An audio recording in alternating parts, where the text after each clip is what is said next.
Assalamualaikum warahmatullahi wabarakatuh. Perkenalkan, nama saya Stiani India Oktaviani dari kelas Manajemen 1A, nomor NIM 202311006. Di sini saya akan membacakan jurnal yang telah saya ringkas yang berjudul Ilmu Pengetahuan dan Teknologi menurut Pandangan Islam. Ilmu Pengetahuan dan Teknologi menurut Pandangan Islam. Yang pertama, pendahuluan.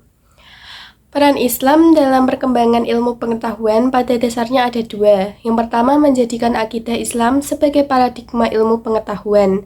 Paradigma Islam ini menyatakan bahwa akidah Islam wajib dijadikan dasar pemikiran bagi seluruh ilmu pengetahuan. Ilmu pengetahuan yang sesuai dengan akidah Islam dapat diterima dan diamalkan, sedang yang bertentangan dengannya wajib ditolak dan tidak boleh diamalkan. Kedua, menjadikan syariat Islam sebagai standar bagi pemanfaatan iptek dalam kehidupan sehari-hari.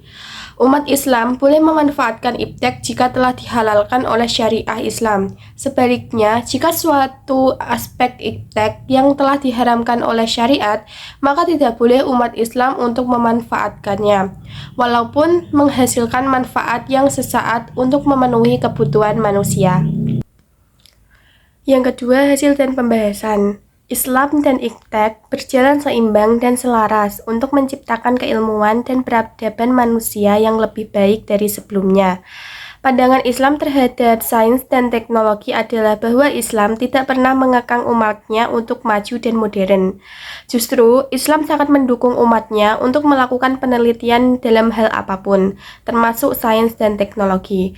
Bagi Islam, sains dan teknologi adalah termasuk ayat-ayat Allah yang perlu digali dan dicari keberadaannya. Ayat-ayat Allah yang tersebar di alam semesta ini merupakan anugerah bagi manusia sebagai khalifah di bumi untuk dimanfaatkan dengan sebaik-baiknya.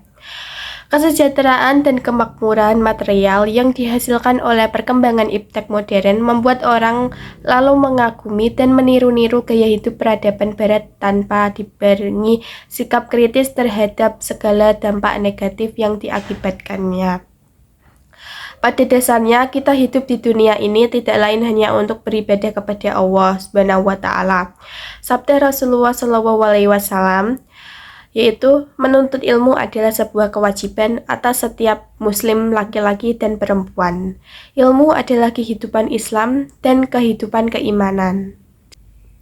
Pengertian iptek dan kaitannya dengan Islam. Perkembangan iptek merupakan wujud dari implikasi Al-Quran yang sebenarnya. Banyak seruan-seruan di dalamnya yang menganjurkan manusia untuk berpikir dan mengembangkan potensinya dalam pengetahuan. Peran Islam dalam perkembangan iptek adalah bahwa syariah Islam harus dijadikan standar pemanfaatan iptek. Ketentuan halal haram wajib dijadikan tolak ukur dalam pemanfaatan iptek. Bagaimanapun juga bentuknya, iptek yang boleh dimanfaatkan adalah yang telah dihalalkan oleh syariat Islam. Sedang iptek yang tidak boleh dimanfaatkan adalah yang telah diharamkan syariat Islam. Kewajiban dalam menuntut ilmu. Di dalam Al-Quran dan hadis telah banyak membahas mengenai menuntut ilmu, yakni tentang pentingnya dalam menguasai ilmu dan segala hal yang mengarah pada kewajiban menuntut ilmu. Dalam pandangan Islam, ilmu merupakan keistimewaan yang dapat menjadikan manusia lebih unggul daripada makhluk yang lainnya untuk menjalankan kekhalifahan.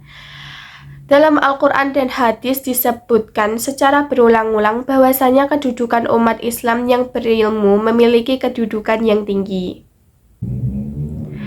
Perkembangan teknologi dalam praktik dakwah Islam.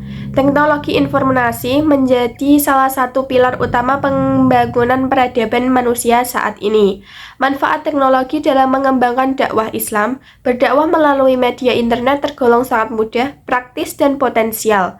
Kelebihan internet sebagai media dakwah ini antara lain tidak terhalang oleh ruang dan waktu, dapat diakses kapanpun dan siapapun di berbagai penjuru dunia, kapanpun mereka inginkan, serta dakwah menjadi lebih variatif. Dampak teknologi terhadap masyarakat Islam. Ada beberapa dampak negatif dan teknologi informasi terhadap masyarakat Islam, yaitu yang pertama, meningkatnya penipuan dan juga kejahatan siber. Yang kedua, adanya konten-konten negatif yang mempengaruhi moral. Yang ketiga, fitnah dan pencemaran nama baik semakin merajalela. Selanjutnya yang terakhir yaitu sikap Muslim terhadap perkembangan teknologi informasi.